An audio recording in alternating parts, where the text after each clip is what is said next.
à un film français. Ah oui, tu vas nous parler. Non, c'est toi. Ah, c'est moi. Ah, c'est toi qui nous parle. Ah, oui. Retrouve tes fiches. Ça y est, il a retrouvé ses fiches. La fille de son père, d'accord, Oui. c'est bien ça. Comédie loufoque et tendre, vraiment très réussie, en salle depuis mercredi, sur un duo père-fille fusionnel. Alors, on a Étienne, 20 ans à peine, lorsqu'il tombe amoureux de Valérie. Très vite, naît leur fille, Rosa, et à peu près aussi vite, Valérie abandonne et l'idylle et l'enfant, sans préavis. Voilà pour le début, montré à toute allure, presque façon film muet, de manière très elliptique. D'ailleurs, l'ellipse narrative est reine dans ce film, aussi bien temporelle que spatiale, et c'est une des qualités du film, justement.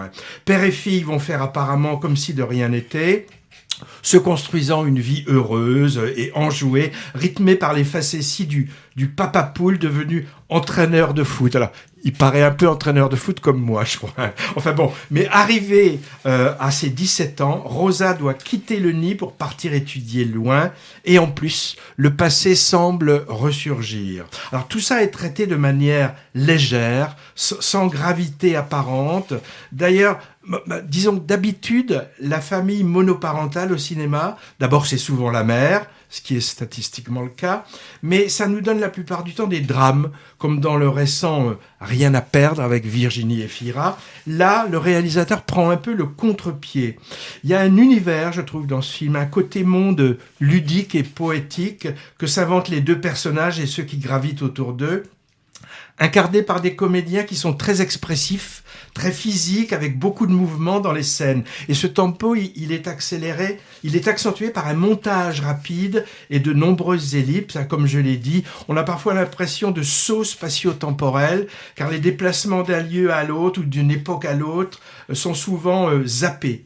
Pour l'aspect fantaisie et pour la dynamique aussi, moi j'ai pensé au travail de Michel Gondry quand il est à son meilleur, ou j'ai pensé aussi à Caro et Jeunet parce que j'ai trouvé un petit côté Amélie Poulain. Ce que j'ai bien aimé, c'est qu'on est souvent surpris par ce qu'on entend et ce qu'on voit auquel on ne s'attend pas. On se demande comment les scènes vont évoluer et elles ne vont pas forcément du côté imaginé. Je peux citer à ce propos la scène avec Noémie Lvovsky, qui nous fait un sketch étonnant, et plein d'autres aussi. Une petite réserve. Le final au Portugal, où le côté poético-sentimental, loufoque, fonctionne moins bien.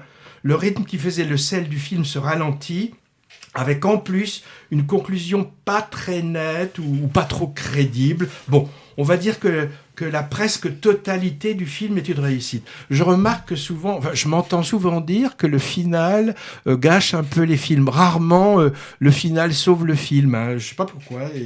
Les débuts sont bien travaillés et les fins passent un peu à l'as. Bon, notre Étienne, c'est Nahuel Pérez Biscayet, acteur fluet et polyglotte d'origine argentine.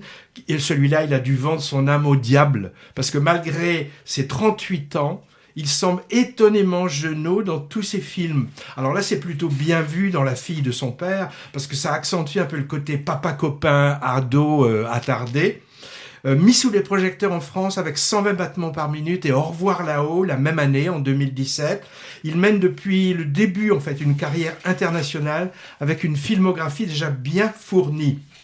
Tu te souviens, Patrick, il a empoché la salamandre du meilleur acteur pour ce film en octobre au Festival de Sarlat, et c'est vraiment mérité. Rosa, la fille, la petite, c'est Céleste Brunkel, découverte dans la série Arte En thérapie, et vue en début d'année dans un beau film, malheureusement, Fifi, un peu passé à l'as, c'était, tu disais, Fifi, où elle était rayonnante, comme elle l'est dans La fille de son père. C'est le second long métrage d'un monsieur qui s'appelle Erwan Leduc, après un premier qui s'appelle Perdrix.